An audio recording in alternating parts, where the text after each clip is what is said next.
Whoa, look at that. Kind of fun, isn't it? Yeah. It's the popcorn effect. Yeah. I think I saw Busy there for a second. You may have. Busy is often in the house, and lots of, you might know a lot of other folks in here too. Hello, everybody. Hello, hello, hello, and welcome to Saturday in the Daily Antidote of Song. We're so glad that you have all decided to join us to sing today. It's always fun when we have a new song leader with us, and today is a new day. And of course, it is a new day. It's a new day every day. So thank you so much, gang, for coming today. Thank you to everybody out there on Facebook Live. We're glad you're here. So I would like to greet all of you. Hi, Phil, coming in from Tacoma Park, and Aaron, hi, in DC, who's running our tech today. Nico, coming in from DC, running the tech today. Deborah in Kentucky, Sheila in Florida, Arlene in California, Betsy in DC, Becky in Vancouver, Sue in California. Hello, Susan in Ohio. And Dan in Virginia, Rosalie in Michigan, Doug in Vermont. Hello, Katie in Charlottesville, and Carolyn in Idaho. Hello, Christiana and Bob in Rockville, Bonnie in Idaho. Hello, Terry, nice to have you with us today. Hello, Lisa in Indiana, Susan in Seattle, Sid in Victoria. Hello, Busy Graham coming in from Maryland, also Carpe Diem Arts. David in upstate New York, hello. Hindi in Toronto, hello. Hello, Isabel in Florida, Harriet in Chicago, Jane in the UK, hello, nice to see you. Jan, hello, nice to have you coming in from DC. Fran and Dale in Colorado, hello. Kathleen in Albuquerque, hello. Brian, nice to have you back again today. Jamie in BC, hello to Delhi also. Well, Delhi is DC, Jamie is BC, and Fred in Maryland, hello.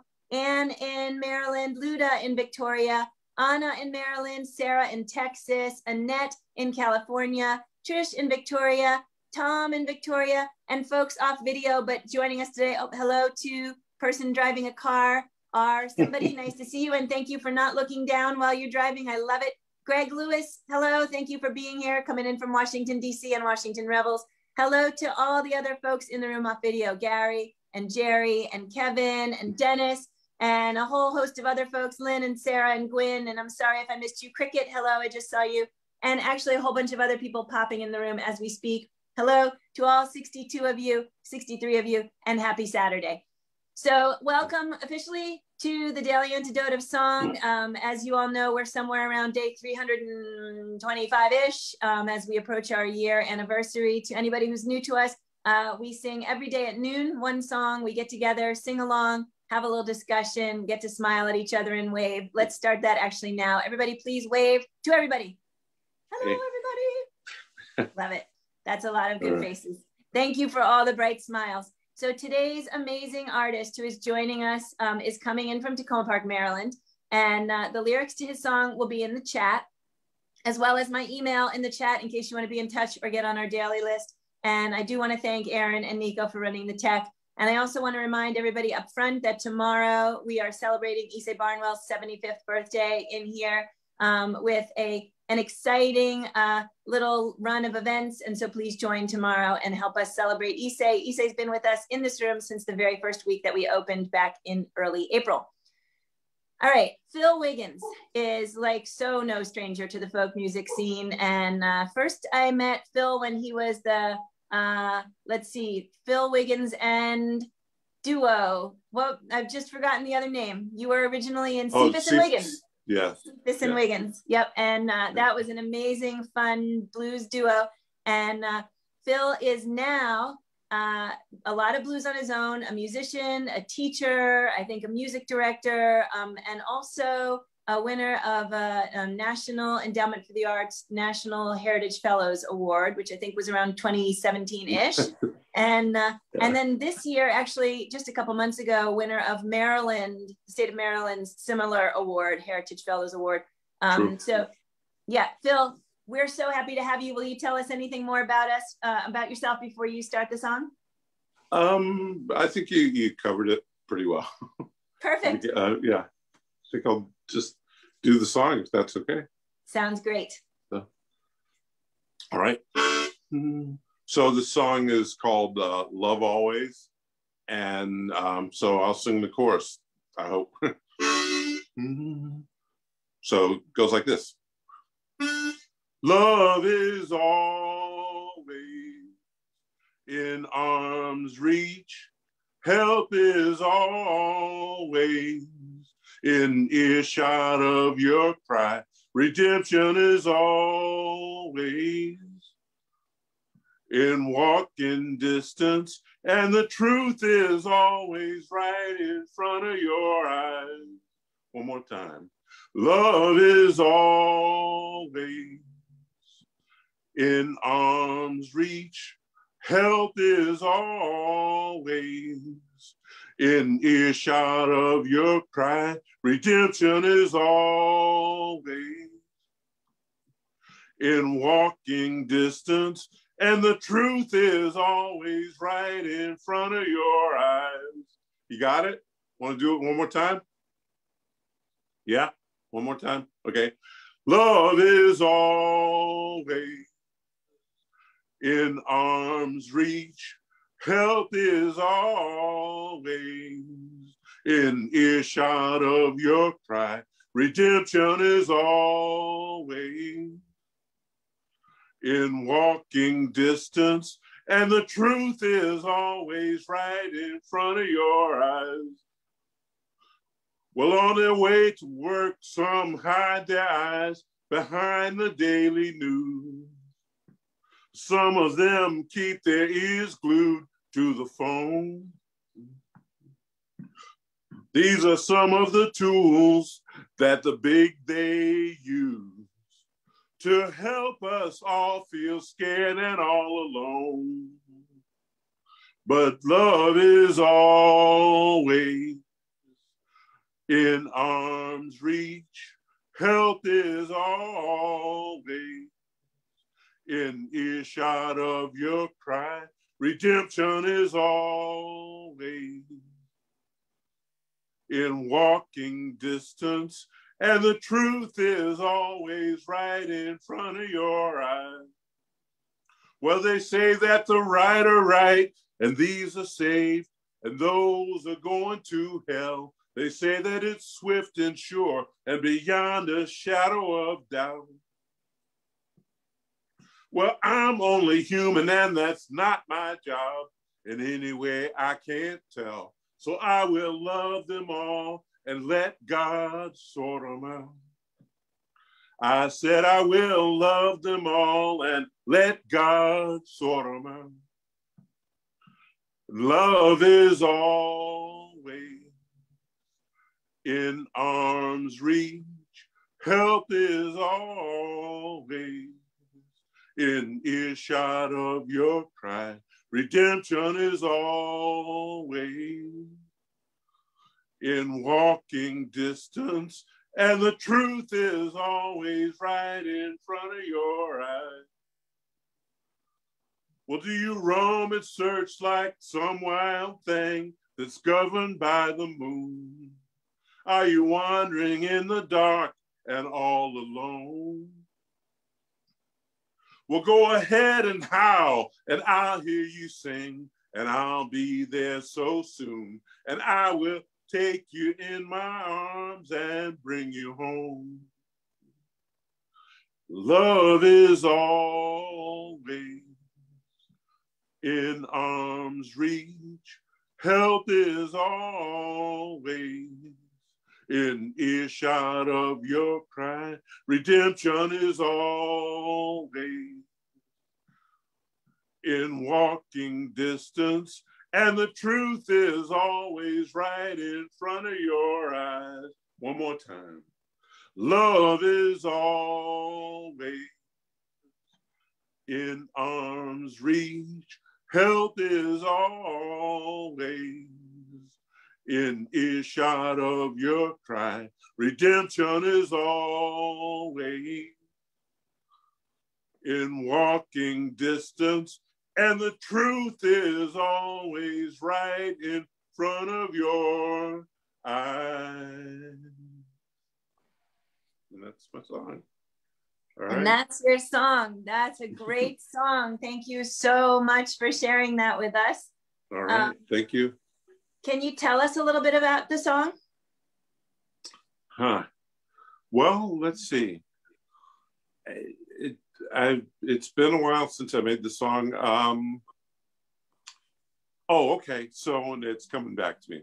I guess it was during one of our election cycles, I guess, and it came. It was, I guess, during a time when there was a lot of like fear mongering going on, and I just felt like it'd be good for people to hear and to realize that we're not, that we're all in this together, that we're not alone, that there are people that use I don't know, tools like media and whatever else to help us to put wedges between us so that people feel afraid and don't feel like they are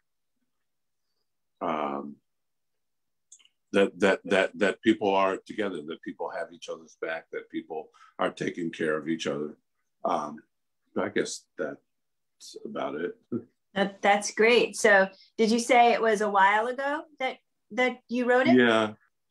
I guess it's been about maybe 4 or 5 years ago that I made this song. Okay. Yeah. So still a very much needed song in where we are right now. Yeah, I think so. Yeah, definitely.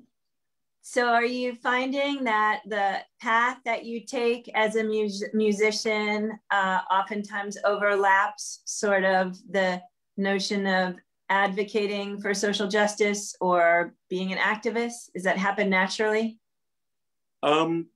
Yeah. Yeah. I try to make songs that are useful and helpful, and that's what comes out. I don't know what else to say about that. But yeah, I mean, really, that's it. I try to make useful, helpful songs. That's a great answer. So I think that one of the things that has come out, we've really learned in this room, is how many of the artists we are coming in contact with who feel as though, so yesterday's artist calls himself a musician with a message, and like just that notion that part of the reason people turn to art oftentimes is to be helpful, to be able to create things that in some way or another are going to better the world. And we've certainly seen that a lot in here with the music we've been singing. Right. So actually there's a couple fun things in the chat. One of them, actually Busy Graham just put in the chat reminding me that I booked you at the Herndon Festival. She wrote 35 years ago. I beg your pardon. Oh, wow. Not really 35 years ago, but goodness knows it was certainly quite a long time ago. And I forgot that. Yeah, you and CFIN, the picture that you guys had as your promo picture was on my wall through all of my moves, including on my current study now where I have my office, because it's such a great picture. The two of you were such an incredible duo. And wow. There's also a note in the chat asking you, let me just see if I can find it again. It's asking you if you were related to Roland Wiggins, who was a pianist and a member of the UU Church in Charlottesville, Sojourners UU Church. No, not that I know of. Not that you know of. Yeah, so, no. Let me see. We had talked about what you were working on in COVID times. Can you share a little bit about sort of how this pandemic journey has been for you as an artist? Yeah. Well, so there are a lot of things that I kind of do annually, like the Augusta Heritage Workshop, the Port Townsend. I'm also involved in this Hill Country Harmonica. So all these things, and the interesting thing about being in this crazy virtual situation that we're in now is that for a lot of these things, I'm able to kind of back up and like refocus on what's really important, really put so these things could turn out to be like, I don't know, like music school kind of things, or come and learn licks and whatnot. But during this time, I'm able to focus more on putting them in a cultural context and putting them in a historic context, and really focusing on what's important about doing the music that I love, rather than just, you know, learning licks and all, but like also putting it in more of a historic and cultural context, and it, excuse me, and it's been kind of a real kind of intimate feel to a lot of the things I'm doing. And, you know, not being a person that embraces the technology, I've found it to be pretty satisfying and kind of intimate, the stuff that I've been doing. That's really great. So, yeah. Thank you for sharing that. So we actually definitely have been moved as a community in the room here to hear the artists talk about how it's actually meaningful for them to get the feedback of all of our little smiling faces or waving arms, because it is something in that sort of artist audience dynamic that becomes not just something that sustains the audience, but sustains the artist. And so it must be strange not to be traveling around. And then again, there's the upsides of all the different ways you get to be in the space of your own home. And was actually talking to some touring musicians the other day and saying, so for those of us who, you know, worked sort of the 9-to-5 job and maybe commuted back and forth from somewhere, how much time we're spending in our houses feels very, very strange, right? But for it was more a smiley. For those of them who were like on the road so many months out of the year and in their houses for these tiny little windows of time, being in their homes like this is really, really strange, right? Like, so I know, I mean, I'm sure you spent tons of time on the road too, and welcome home. All right. Well, thank you. Yeah. It's been, yeah. Yeah, go ahead. This is gonna, you know, it's been strange, but it's been, you know, like I say, I've enjoyed being home. I don't know what's going to happen when I have to hit the road again. Similar to lots of us saying we have no idea how we're going to adjust to the sort of going back to, you know, hosting big parties or whatever it is we did in our regular life. It might be might be an unwelcome transition instead of a welcome one, right? We got a chance to see that it's not so bad to sit at home and be by ourselves. So Phil, can you just tell us sort of for the last piece of our chit-chatting here, a little bit about, National Endowment for the Arts Heritage Fellow Awards and National Heritage Awards go specifically to artists who, you know, the way that they came about their artistic tradition is part of what has, you know, something to do with it. Can you tell us how did you grow up? Were your parents musicians? Were you immersed in it from a young age, or? Well, let's see. Well, my parents were not musicians. They were music lovers. You know, both my parents, you know, sang in church and all that. But I mean, you know, there's pretty rich tradition in my family of music, and especially, I guess, gospel music. You know, I think that, you know, my first, you know, really fallen in love with the music that I've, you know, devoted my life to is I would say in my grandmother's church. You know, my family is originally from Titusville, Alabama, and I spent a lot of time in Titusville as I was growing up, and one of my strongest memories, music memories, is being in my grandmother's church, and also being there for their prayer meetings that they had. There was kind of the elder women of the church that would sing what they called prayers and praises, and so there was that. And also I was just lucky that I had such a strong community of musicians that welcomed me in the DC area. I'm thinking of people like Flora Moulton and Mother Scott, and you know, so many others. Well, John Cephas, Archie Edwards, Chief Ellis, you know, all these people that were in my community that kind of accepted me as like family. You know, here I was, you know, this teenage kid with a giant afro and raggedy blue jeans, like hanging around, and they're like, you know, what are you up to? But they welcomed me, and they were really glad that I was interested in and hungry for what they were doing and wanting to learn. And I'm, you know, mentioned Titusville and all that. I think that as a kid growing up in DC, I was sort of drawn to things that felt like home. And when I say home, I'm talking about Titusville, Alabama, and all that. So the hanging out with, you know, Mother Scott or Flora or any of those people, that's what felt like home, and that's what I was drawn to. So that's great. So it is neat how music can make little pockets of culture anywhere, right? Your little, true. You find your home because you find your people who are making the music you made or making the music your ancestors made. And music, like food, can really bring us together into a home space. And it's one of the ways we get to actually oftentimes share in each other's home spaces, is we can share in the music or share in the food and really come to a better understanding of people whose cultures were different than ours. But what we have in common generally is that we all love music and we all love food. That's why it brings us together. So Phil, thank you so much for being with us today. And thank you for the beautiful lyrics to that song, which I feel like are incredibly needed right now in this time. And I'm wondering if you would be so kind as to sing that chorus to us. Let us sing along with you a couple more times before we leave your company today. All right, my pleasure. Okay, here we go. 1, 2. Love is always in arm's reach. Help is always in earshot of your cry.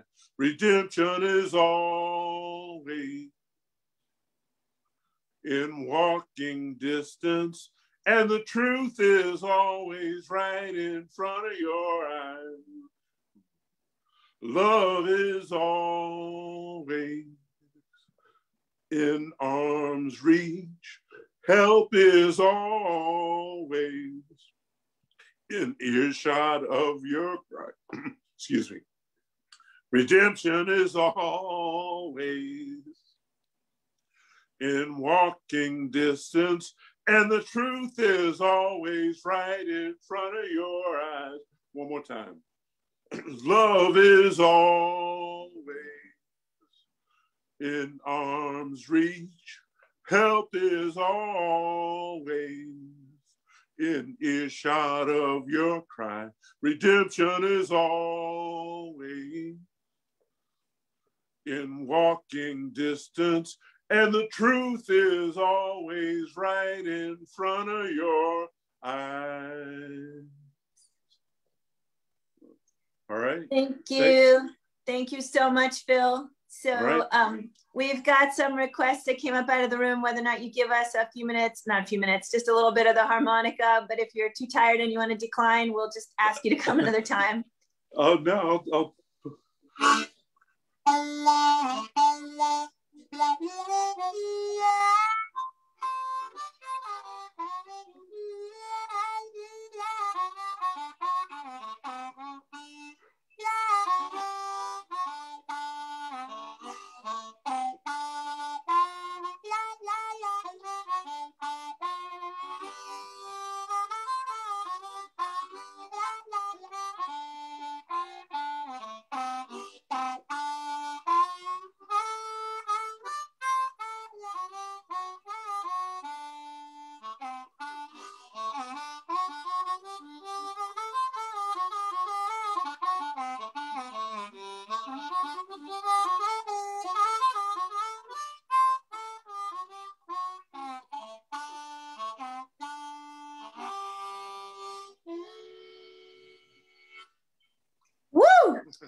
All right.